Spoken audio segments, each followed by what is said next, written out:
नमस्कार मित्रांनो, मी कमलेश नवाळे तुम्हा सर्वांचं स्वागत करतोय. मित्रांनो, लहानपणी आम्ही खूप मस्ती करायचो. मस्ती करता करता मारामारी सुद्धा करायचो. तेव्हा आमचे आजोबा बोलायचे की थांबा, तुम्हाला मी सड्यावर घेऊन जातो आणि बैलाप्रमाणे तुमची झुंज लावतो. मग करा मारामारी आणि राग शांत होईपर्यंत तुम्ही मारामारी करत राहा. लहानपणी अनेक वेळा माळरानात किंवा सड्यावर तरण्या बैलांची झुंज लागली आणि आम्ही ती पाहिली नाही असं कधीच व्हायचं नाही. तरण्या बैलांची झुंज बघण्यास सारा गाव लोटून यायचा. विशेषतः ही झुंज आपसुकच लागलेली असायची, कुणी लावलेली नसायची. आपल्या प्रतिष्ठेसाठी ही झुंज लावलेली नसायची. पण जर गावात तरुण बैल जर जास्त मस्ती करत असतो तर झुंज खेळून गावात नुकसान होऊ नये म्हणून त्या बैलांचे मालक त्या बैलांचा एकमेकांवरील राग कमी करण्यासाठी माळ रानात मोकळ्या जागेत बैलांची झुंज लावत. ही झुंज आणि त्या झुंजीवर मालकांचा ताबा असायचा, कारण हे मालक आपल्या जीवाच्या अधिक या बैलांना जपत असत. फक्त शेतीची नांगरणी सोडली तर बाकी कोणतीच कार्य बैला करून घेतली जात नाहीत. हे कोकणात विशेष आहे. त्यामुळे बैलांचा राग करणे आणि त्यांचा राग दुसऱ्यांवरती काढणं हे काही येथील माणसांना शक्य नाही. तर मित्रांनो, कोकणात बैलांची झुंज का लावली जाते? परंपरा आणि संस्कृती. ही प्रथा खूप जुनी आहे. शेतकरी बैलांना आपल्या कुटुंबाचा भाग मानतात.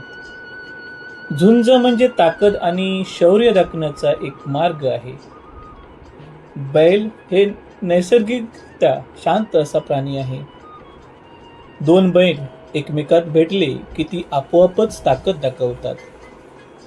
हीच नैसर्गिक प्रवृत्ती झुंजीत असते. काही लोक असं मानतात की बैलांचा राग ऊर्जा बाहेर पडते आणि ते शांत होतात. पण वास्तवतः वैज्ञानिक दृष्टीने पाहता हे सिद्ध नाही. उलट काही वेळा झुंजेमुळे बैलांचा आक्रमकपणा वाढू शकतो. सर्व झुंजी नैसर्गिक नसतात.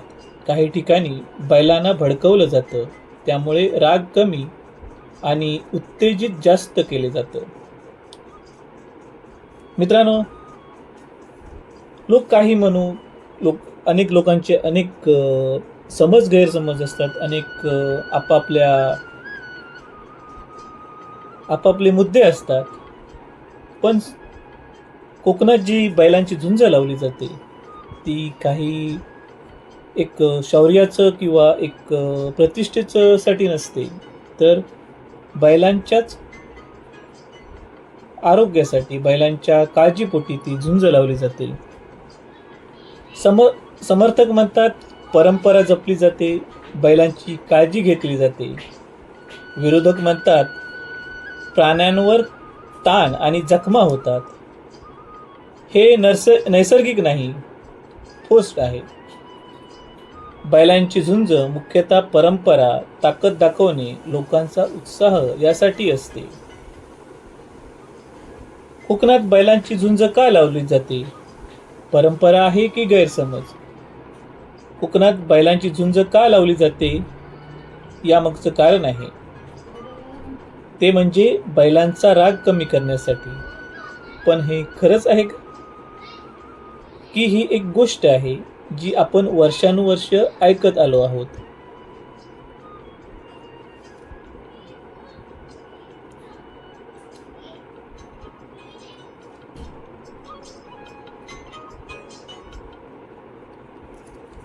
कोकण परंपरा, सण आणि गाव जीवनाने भरलेला एक प्रदेश आहे. इथल्या प्रत्येक प्रथेमागे एक कथा आहे. पण काही प्रथा अशा आहेत ज्या प्रश्नांच्या भोवताली अडकलेल्या असतात, प्रश्नांच्या भोवऱ्यात सापडलेले असतात. त्यापैकीच एक म्हणजे बैलांची झुंज. गावात विचारलं तर एक उत्तर नक्की मिळतं की बैलांचा राग कमी करण्यासाठी झुंज लावतात. पण बैलांना खरंच राग असतो का? तो झुंज लावून कमी होतो का? प्राणी तज्ज्ञांच्या मते बैल हे नैसर्गिकरित्या ॲग्रेसिव्ह नसतात. ते शांत असतात, आपल्यात विश्वात रममाण असतात. म्हणजेच दुसरा बैल त्याच्या क्षेत्रात आला तर ते ताकद दाखवतात. ही राग नसून स्वाभाविक प्रवृत्ती आहे. मग खरं कारण काय? परंपरा, ताकद दाखवणे की प्रतिष्ठा? पूर्वी शेतकऱ्यांसाठी बैल म्हणजे जीवन होतं. त्यांची ताकद तपासण्याची झुंजी घेतल्या जातात असं नाही. हळूहळू परंपरा उत्सवात बनली. काही ठिकाणी बैलांना मुद्दाम भडकवलं गेलं, त्यांना ताण दिला जातो आणि जखमा होतात. मग प्रश्न उभा राहतो, ही परंपरा आहे की अत्याचार? ही आमची संस्कृती आहे. बैलांना आम्ही देवासमान मानतो. जर प्रेम आहे तर झुंज का? तिथे वेदना आहे, तिथे परंपरा कशी? अशा वेगवेगळे प्रश्न आपल्यासमोर पडत असतात. दोन्ही बाजू आपापल्या ठिकाणी योग्य वाटतात. पण सत्य कुठे आहे? बैलांची झुंज राग कमी करण्यासाठी लावली जाते हा एक गैरसमज वाटला जातो. पण खरंच परंपरा आणि मानसन्मान मिळवण्यासाठी बैलांची झुंज लावली जाते का? तर मित्रांनो, याचं उत्तरही नाही असेल. कारण बऱ्याच ठिकाणी कोकणात मुद्दामहून बैलांची झुंज लावली जात नाही, तर बैलांचा राग कमी करण्यासाठी झुंज लावली जाते. अगदी हे कारण पूर्वीपासून चालत आलेले आहे.